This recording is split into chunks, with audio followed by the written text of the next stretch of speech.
나는 나 유일하잖아요. 그 길을 걸어가면서 하나님도 하나님 되시기 위해 지금도 포기하지 않으신 은혜로 이렇게 우리를 불러 모아주고 계신 것입니다. 근데 하나님 처음에 창조하셨지만은 사람들이 점점 제 가운데 머무니까 태어나면 태어날수록 죄인들이 태어납니다. 태어나면 태어날수록 죄인들만 많아지게 됐어요. 근데 하나님이 주신 세상인데 그 사람들이 하나님을 기억하지 못해요.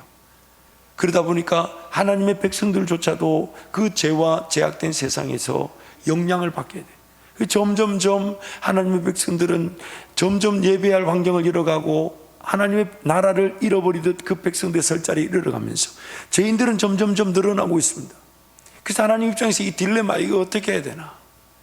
가만히 내버려 두면 단지 지금 그 시대에 그 사람들만 하나님을 예배하지 않는 것이 아니라, 하나님을 거절하는 것이 아니라 앞으로 태어날수록 사람들이 계속해서 하나님을 거절해 지옥 가게 되니까 그 어떻게든 막았어야 되니까 하나님이 그 부득불 노아 시대 때 대홍수 사건을 일으켜서, 그래서 구원할 자들은 구원하시되 더 이상 죄 가운데 태어나 지옥 가는 인생들이 더 이상 많아지지 않도록 하나님이 심판과 구원의 역사를 단행하신 것입니다. 지금도 그 노아 그 대홍수 사건을 증명할 만한 증거들이 너무너무 많습니다. 가장 대표적인 증거들이 뭐냐면 산 중턱에, 산맥의 중턱에 큰 호수들이 있는 것과 또한 그 큰 호수들이 소금, 즉 여모라는 겁니다. 과학자들이 연구해 봐야 하면 담수어, 즉 자연적인 그런 소금기가 없는 일반 호수가 자연적으로 소금호, 여모가 될 수 있는 확률은 제로랍니다. 그러므로 산 중턱에 있는 그 호수들은 다 노아 홍수 시대 때 바닷물이 차고 올라가서 바닷물이 빠지면서 생긴 여모들이라고 과학자들은 말합니다.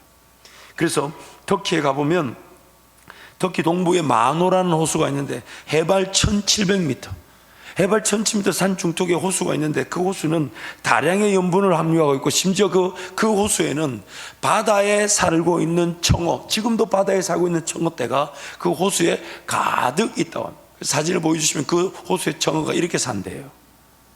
그 호수에 청어가 이렇게 산다고 합니다.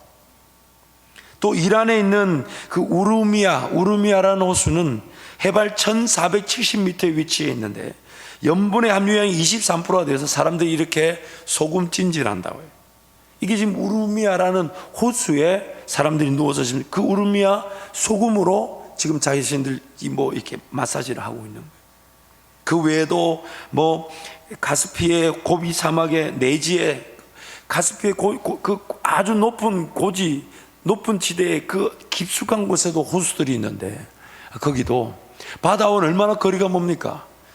그럼 그 바다와 얼마나 거리가 떨어진 그 높은 곳에도 이렇게 염호, 소금 호수들이 있다는 것이죠. 노아의 방주가 머물렀던 곳으로 전해지는 터키 동부 아라랏산에는 해발 5137m와 3896m 두 봉우리가 있는데 놀랍게도 그 아라랏산 2100m 부근에 가면 주먹만한 소금 덩어리들이 무지하게 많다 그래요. 아마 여러분도 시중에서 나오는 소금을 먹어본 적 있을 겁니다. 히말라야 소금이라고. 그 소금이 어디서 왔냐면 히말라야 산 중턱에 있는 그 동굴이나 그 호수에 호수의 소금을 증발시켜서 만든 소금, 식용으로 나온 것이죠. 또한 이 아라랏산 중턱에 가면 소금 덩어리만 있는 게 아니라 당시 지각 변동을 일으키면서 큰 화산 활동이 있었을 때에 그 용암이 급격하게 식어질 때 만들어지는 그 바위가 이 베개 용암이라는 화석이에요. 이게 이렇게 생겼죠. 베개 모양으로 동글동글동글하게.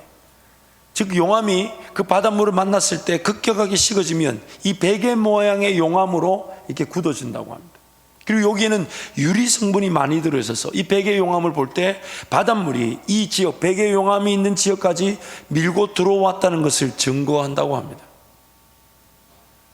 대륙 가운데 있는 히말라야, 로키, 안데스, 알프스 산맥 등에서는요, 산 높은 곳에 조개류, 해초류, 물고기 등의 생물 화석들이 있다고 합니다. 사진을 보시면 산 중턱인데 지금 저 사람들이 앞에 서 있는 게 조개 화석이래요. 또 그 다음 장면을 보시면 산 중턱에 바다에 있어야 될 그 조개의 화석이 산 위에 있다고 합니다. 즉 바닷물로 조개들이 밀려왔다가 산 꼭대기에서 바닷물 빠져나오면서 조개들은 남아 그것이 침전이 되어 화석이 된 것입니다. 노아 때 일어났던 대홍수 사건을 증명할 만한 증거들은 이외에도 무지하게 많다고 합니다. 또한 창조되신 세상에서 과학자들의 말에 따르면 지금보다 해수면, 즉 우리의 현재 땅이 90cm만 높아도 태양열에 모든 생물은 다 타 죽는다. 지금 땅 높이보다 90cm만 아래로 내려가도 이 지구상은 다 얼어버린다고 합니다. 하나님께서 지으신 세상, 하나님 그분이 섭리하고 보호하고 다스리시니까 오늘 우리가 이렇게 건재한 것인데, 안타까운 것은 우리가 죄로 말미암아 태어나다 보니 마땅히 한 번쯤은 확인해보고 던져야 될 질문조차 던지지 않은 채 내 앞길, 내 인생길 언제 끝날지 모르면서 그냥 최선만 다하며 사라질 수 있더라는 것입니다. 그럼에도 불구하고 하나님은 지금도 우리 가운데서 대홍수 사건 중에 노아를 통해 방주를 예비하시고 그 방주에 노아의 가족들을 구원하셔서 하나님의 나라를 다시금 시작하게 하셨듯이 우리 한밭제일교회 이렇게 구원의 방주로서 오늘 이 자리에 함께하는 우리 모두가 예수님 때문에 구원을 받고 천국 가는 인생이 됐을 뿐만 아니라 또한 이 땅에서 우리를 주신 하나님과 함께 동행하는 행복자들이 된 것입니다. 행복자들이 된 것입니다. 창세기 6장 오늘 본문 말씀에 그 노아의 방주를요 실제 크기로 미국 사람들이 만들었어요. 나중에 우리 자녀들도 여기 한 번씩 가는데 우리 성도들도 이런 곳에 한번 투어를 했으면 좋겠어요. 한번 사진을 보여주시면 노아 방주 박물관에 성경에 나오는 그 수치대로 실제 사이즈로 노아 이 방주를 만들었대요. 그래서 실제 사이즈가 약 한 135에서 한 150m 정도 된다고 하는데, 그래서 이게 지금 보시는, 그래서 그 다음 장면을 보시면 많은 사람들이 이 방주를 실제 구경하려고 이제 관광을 하고, 물론 코로나 이전입니다만은 나중에 우리 은퇴하신 장로님들, 권사님들, 우리 성도님들이 이런 걸 한번 가보면 좋을 것 같아요. 제가 가이드를 해드리도록 하겠습니다. 별로 반가워하지 않으시는 것 같아요. 이 방주의 실제 크기는요 300규빗, 폭이 59, 그러니까 135에서 150, 그 다음에 20한 3에서 20한 5m, 그리고 높이가 이게 10한 4m에서 18m 정도로 추정이 된다고 합니다. 43,200m 제곱, 엄청난 부피를 자랑하는, 이 부피를 실제 크기를 여러분에게 소개하자면 이런 거예요. 기차 한 양에다가 240마리의 양을 실었을 경우 그 기차가 522량이 된다고 해요. 방주 크기가. 역시 여러분 감각이 없으시군요. 그래서 이 실제 사진을 제가 한번 비교해 봤는데요, 축구장 크기보다 약 한 35에서 50m 정도 더 크고요, 방주는 상중하 3개층으로 되어 있고, 따지고 보면 그 농구장 아시죠? 농구장 2개를 붙였을 때 농구장 20개가 이렇게 연결된 그 사이즈가 방주 사이즈라고 보면 됩니다. 그래서 이 방주는요 통상적인 배가 아니라 바지선이라고 그러죠. 여러분, 바지선이 뭐냐면 자체 동력이 없고 물건만 이렇게 실어가지고 이렇게 옮겨질 수 있는, 어디 다른 배에서 끌어주지 않으면 동력이 없는 그런 바지선, 즉 둥둥둥 떠다니는 배로 지어졌습니다. 하나님은 하나님께서 지으신 세상인데 사람들이 하나님을 인정하지 않고 예배하지 않는, 그래서 죄 가운데 태어나 계속 죄짓다가 그 지옥 가는 상태를 내버려 두실 수도 없고, 또한 그 가운데 있는 자기 백성들, 계획하신 구원하기로 작정하신 그 영혼들을 살리시기 위해 노아의 방주를 만드셨고, 오늘 우리에게 예수 그리스도라는 구원의 방주를 우리에게 허락해 주신 것이죠. 그래서 노아가 그 방주에 타서 구원을 받았듯이 오늘 우리도 예수님을 믿을 때 구원을 받게 되는 것입니다. 내가 죽어야 될 죽음을 죽어주신 예수님을, 그리고 이제는 그 예수님이 내 지옥 가는 길을 막아주셨을 뿐만 아니라 남겨진 이 땅의 삶에 내 인생의 인도자가 되시죠. 여러분, 한번 이렇게 한번 생각해 보면 어떨까요? 우리 언제 삶이 끝날지 모릅니다. 제가 먼저 갈지, 확률적으로 여러분이 먼저 갈지 아무도 모릅니다. 제 생각에는 앞에 계신 장로님들 저보다 조금 먼저 가시지 않겠나, 불편하신가 봐요. 그러나 우리는 언제 갈지 모릅니다. 그런데 여러분, 그날을 한번 생각해 보자고요. 그렇게 하나님 앞에 가게 되면 진짜 하나님을 만날 거란 말이에요. 그럼 참, 만약에 이 땅에서 하나님이 주신 세상인데 하나님을, 지음을 받은 내가 하나님을 예배하지 않고 하나님을 경험해 보지 않은 채 내 삶의 죽은 자리에 만약 하나님 만난다면, 이 하나님도 나도 서로 입장이 좀 곤란하지 않을까요? 그렇지 않아요? 좀 서먹서먹하지 않을까요? 만약 그때 되면 또 많은 갖가지 후회들이 막 일어날 것 같아요. 우리 성경 로마서 14장에 보면 이런 말씀이 있죠. 이제 하나님 앞에 서게 되면요, 모든 것을 다 하시는 하나님 앞에서 내가 내 입으로 내가 인생에 일어났던 모든 일을 다 짓고 한답니다. 그래서 그것을 선과 악으로 판단하셔서 천국과 지옥을 결정하실 뿐만 아니라 또한 그 천국에서의 삶 그 자체의 상급의 기준이 되게 하시고 그 천국의 삶을 가치를 결정하는 기준이 되게 하신다. 그래서 우리는 이 땅에서 반드시 그 하나님을 확인해 봐야 합니다. 하나님을 만나야 합니다. 그 하나님 만나지 않은 채 삶이 끝나는 것만큼 어리석고 안타까운 일은 없을 것인데, 오늘 이 자리에 계신 모든 분들을 축복합니다. 아울러 지금 이 자리에 계시지 않지만 아직 여전히 그 하나님을 경험해 보지 못한 분들이 있다면 여전히 그들에게도 구원의 방주의 문은 열려져 있습니다. 아직 그들의 삶이 이 땅에 남아져 있고 약속하신 예수님이 아직 오시지 않았으니 기회가 있다면 우리 성도들이 기도하면서 그들이 예수를 믿을 수 있도록 사랑하고 섬겨야 될 줄 믿습니다. 하나님께서 그 은혜를 베풀어 주실 줄 믿습니다. 방주의 내용을 보면 우리 구원의 그런 여정을 보여주는 듯합니다. 첫 번째는 방주 안에 있어야만이 구원을 받던 우리는 항상 예수 안에 있어야 합니다. 엄청난 양의 비와 물이 솟구치고 각 전 지구에 지각 변동이 일어난 중에 어떤 풍파, 어떤 파도가 밀려와도 방주 안에 있는 자들은 안전했습니다. 그래서 우리는 예수님 안에 있어야만이 안전합니다. 그래야 구원을 받습니다. 예수 안에 있는다는 건 무슨 뜻이냐? 마치 아기가 그 어머니의 품 안에 있어야 하듯이 저와 여러분이 우리를 지으시고 우리를 구원하신 예수님 품 안에 있어야 됩니다. 예수님의 숨결을 항상 느껴요. 예수님의 음성을 항상 들으며 예수님 먹여주시는 것을 먹고 예수님이 이끌어 가시는 길을 걸어가며 예수님과 함께 동행하는 것이 바로 예수님 안에 있게 되는 것이에요. 그래서 예수님은 우리에게 이렇게 얘기하시죠. 내가 또한 목자이기도 하다. 그래서 예수님은 우리를 푸른 초장 맑은 시냇물가로 인도해 주시기 때문에 예수님 안에 있어야 되고 예수님을 따라가야만이 삶은 그제서야 안전합니다. 그때야 보호를 받게 되는 것입니다. 우리 인생은 살아야 하지만 갈 바를 알지 못합니다. 어디가 푸른 초장인지 어디에 맑은 시냇물이 있는지, 그러나 목자 되신 예수님은 알고 계셔서 우리를 인도하실 것이기에 예수님 바라봐야 되며 예수님을 의지하는 것이 우리의 마땅한 본분일 것입니다. 모든 인생의 목적과 방향을 아시는 예수님께서 우리를 구원하셨습니다. 그리고 구원의 방주이신 예수님이 우리의 인생길을 지도하실 것이니까 오늘 예수님만 바라보고 예수님 만나고 예수님 따라가는 귀한 은혜를 누리시기를 축복합니다. 그래서 방주에는요 키와 돛이 없었습니다. 키라는 것은 뭡니까? 배의 방향을 결정하는 기준이 됩니다. 돛은 뭡니까? 배의 동력이죠. 그런데 방주는요 키와 돛이 없습니다. 무엇을 뜻하냐면 다름 아니라 우리가 인생의 방향을 결정할 사람들이 아니라는 겁니다. 비단 파도가 일어나고 풍랑이 일어나 막 떠밀려 다니는 것처럼 보여도 하나님은 지금 우리를 구원하실 뿐만 아니라 그 거센 파도와 물결 속에서 우리 인생길을 주장하시는 분입니다. 그래서 그 방주, 즉 예수님을 믿고 따를 때에는 마치 방주에 키와 돛이 없듯이 예수님 그분을 온전히 바라보고 예수님만 따라가면 그것이면 우리는 충분합니다. 문제는 뭐냐면 그 인생이라는 방주를 우리가 배에 저어서 가려고 한다든지 아니면 키를 막 조정해서 방향을 결정하려고 한다는 게 문제예요. 어디로 가야 될지 모르며 왜 가는지도 모르는 인생인데 자꾸만 우리는 우리 힘대로 살아가려고 합니다.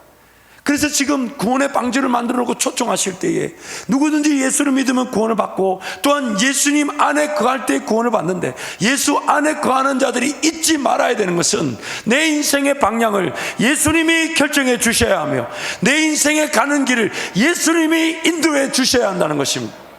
그러므로 이 노아의 방주는 하나님께서 우리를 자기 백성이라는 이유로 예수 믿어지게 하시고 구원하신 하나님의 유일한, 하나님만이 하실 수 있는 구원의 은혜이면서 또한 구원받은 저와 여러분, 예수님 안에서 건짐을 받은 저와 여러분이 예수님을 따라갈 기회로 지금 이 자리에서 예배하고 있는 것입니다. 사랑하는 성도 여러분, 이 자리에 함께하는 우리 모든 분들, 하나님 살아계셔서 귀한 분들을 만나 주셨듯이 이 자리에 있는 우리 모두를 만나 주실 것입니다. 예수님을 몰랐던 분이 있다면 예수님이 믿어지게 될 것이고, 예수님을 믿고 따랐던 성도들은 더 풍성한 은혜의 길을 걸어가도록 인도해 주실 것인데, 잊지 말아야 될 것이 항상 예수님 안에 있어야만 안전하다는 것입니다. 예수님 안에 있어야 합니다. 아기가 어머니의 품을 확인하듯 어머니의 숨결을 느끼며 어머니의 음성을 들으며 어머니가 입혀주는 대로, 어머니가 먹게 하시는 대로 그 분명한 방주 기간, 광야 기간이 있을 것입니다. 그러나 그 기간이 빨리 지나가게 되면 이제 내 남은 삶이 내 먹고 마시고 입는 문제, 내 가정, 내 자녀, 이런 소극적인 측면에서의 삶이 아니라 하나님이 나를 먹여주시고 입혀주시니까 내 호흡과 내 에너지와 내 생명은 하나님 그분이 원하시는 그 일을 위해 살아갈 수 있는 것입니다. 여러분, 방주 안에 노아의 가족들과 동물들, 생물들이 둘씩 짝지어서 이제 다 타고 있잖아요. 키가 없어요. 돛이 없어요. 그럼 방주 안에 있는 사람들이 할 수 있는 건 무엇일까요? 저 배 위에 올라가가지고 저 파도 봐봐, 저거 저러 내려가마, 이래야 되나요? 뭐 해야 되나요? 방주 안에 사람들이 할 수 있는 거는 서로 사랑하고 또한 하나님께서 맡겨주신 그 생물들을 돌보고, 마치 자연환경을 돌보고 자연환경을 지켜내고 자연환경을 발전시켜 건강하게 세워져 가는 그 역할. 그러므로 방주 안에 있는 이 구원받은 사람들, 교회 안에 있는 성도들의 역할은 뭐냐면 주님만 바라보면서, 하나님만 바라보면서 옆에 있는 지체들을 사랑하는 것입니다. 그래서 옆에 분 한 번 더 봐주세요. 이렇게 한번 고백하시죠. 제가 더 사랑하겠습니다. 옆에 분한테 한번 인사해 주세요. 제가 더 사랑하겠습니다. 제가 우리 종종 성도들에게 부탁하는 말이 있죠. 이번 주에 밥 사겠습니다. 또한 여러분, 우리의 사랑은요, 우리 서로 나누고 섬기다 보니까 마치 이런 겁니다.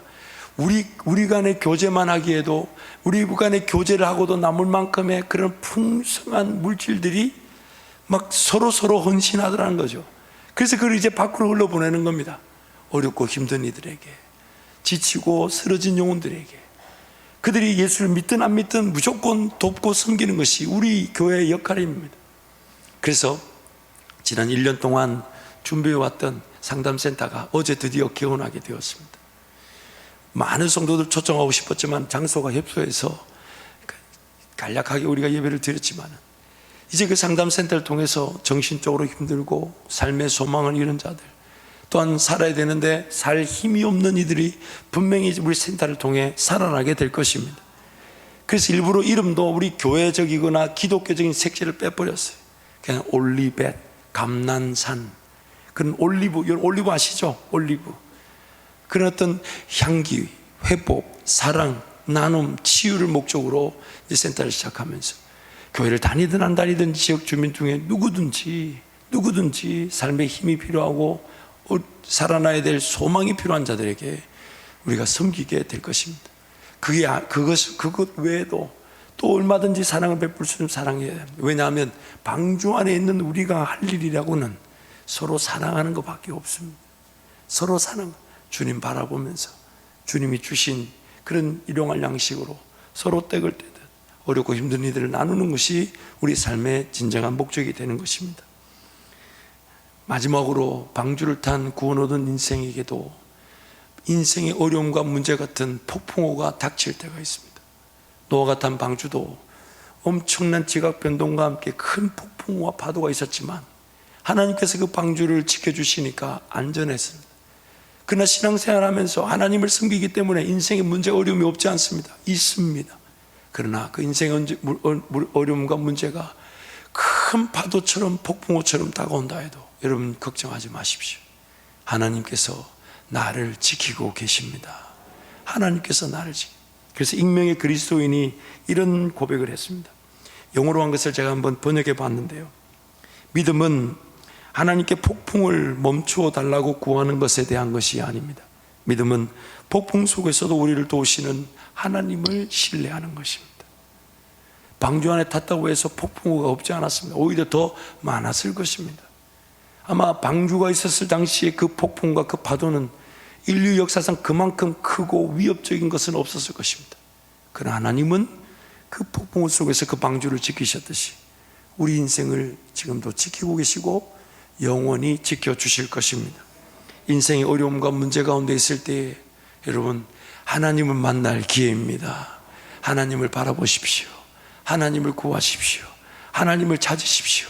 그분께서 노아 시대 때 방주를 통해 구원하신 것처럼 저와 여러분을 건져내어 주실 것입니다. 다시는 심판하지 않겠다 약속의 무지개를 보여주신 분이 하나님이십니다. 다시는 물 가운데서 심판하지 않겠다, 다시는 자기 백성들이 죽어가는 대로 내버려 두지 않겠다 약속하신 분이 우리 하나님이십니다. 그래서 창세기 9장 11절부터 16절 말씀 우리 함께 선포하겠습니다. 내가 너희와 언약을 세우리니 다시는 모든 생물을 홍수로 멸하지 아니할 것이라. 땅을 멸할 홍수가 다시 있지 아니하리라. 하나님이 이르시되 내가 나와 너희와 함께하는 모든 생물 사이에 대대로 영원히 세우는 언약의 증거는 이것이니라.